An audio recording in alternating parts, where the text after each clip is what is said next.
Vote বিলাসের জন্য আপনাদেরকে আমরা ক্ষমতায় বসাইনি। রক্তের উপর দাঁড়িয়ে আজকে আপনারা সরকার পরিচালনা করছেন।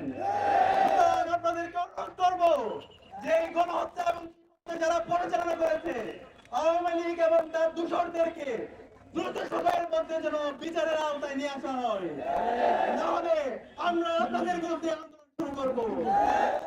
সংগ্রামী ছাত্র জনতা, আমরা অন্তর্বর্তীকালীন সরকারকে জানাতে চাই, গণহত্যা এবং শিশু হত্যার বিচারের পাশাপাশি গত 16 বছরে বাংলাদেশের আপামার জনতার উপর যে হত্যাকাণ্ড হয়েছে, যে বিচার করার মতো মানবাধিকার লঙ্ঘন হয়েছে, আমরা প্রত্যেকটা হত্যাকাণ্ডের আমরা বিচার চাচ্ছি।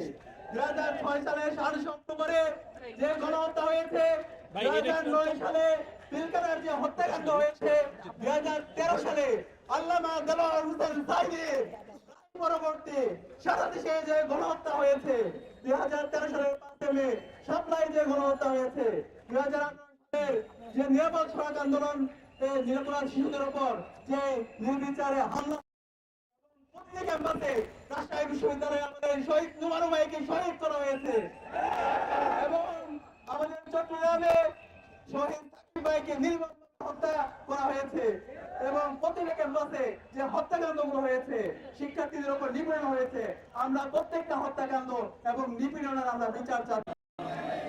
প্রিয় সংগ্রামী ছাত্র জনতা, আমাদের ধ্রুব লড়াই শাপলা এবং শাহবাগের বিরুদ্ধে নয়, আমাদের ধ্রুব লড়াই প্রলেতারিয়েত এবং বুর্জোয়ার বিরুদ্ধে নয়, আমাদের ধ্রুব লড়াই বাঙালি এবং বাংলাদেশিদের বিরুদ্ধে নয়, আমাদের ধ্রুব লড়াই উগ্র হিন্দুত্ববাদীদের বিরুদ্ধে।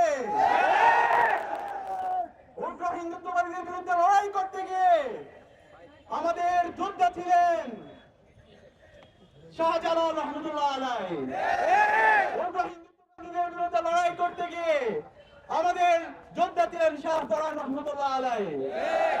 উগ্র হিন্দুত্ববাদীদের বিরুদ্ধে লড়াই করতে গিয়ে আমাদের অগ্রযোদ্ধা ছিলেন হাজী মোহাম্মদ শরীয়তুল্লাহ। উগ্র হিন্দুত্ববাদীদের বিরুদ্ধে লড়াই করেছেন শহীদ আব্দুল মালেক। উগ্র হিন্দুত্ববাদীদের বিরুদ্ধে লড়াই করে শহীদ হয়েছেন আমাদের আবরার ফাহাদ। উগ্র হিন্দুত্ববাদীদের বিরুদ্ধে লড়াই করতে গিয়ে সর্বশেষ শহীদ হয়েছেন আমাদের শহীদ সাইফুল ইসলাম আলিফ ভাই। সুতরাং আমরা হুঁশিয়ার করতে চাই, যারা এই দেশে বসে সাম্প্রদায়িক সম্প্রীতি বিনষ্ট করার জন্য চেষ্টা করছে, আমাদের মধ্যে যে মেলবন্ধন আছে সেই মেলবন্ধনকে নষ্ট করার জন্য চক্রান্ত করছে, আমরা তাদের বিরুদ্ধে লড়াই চালিয়ে যাবো ইনশাআল্লাহ। সংগ্রামী ছাত্র জনতা, আজকের এই সমাবেশে উপস্থিত সংগ্রামী ছাত্র জনতা, আসসালামু আলাইকুম ওয়া রাহমাতুল্লাহ। আজকের এই সমাবেশের শুরুতে গভীর শ্রদ্ধা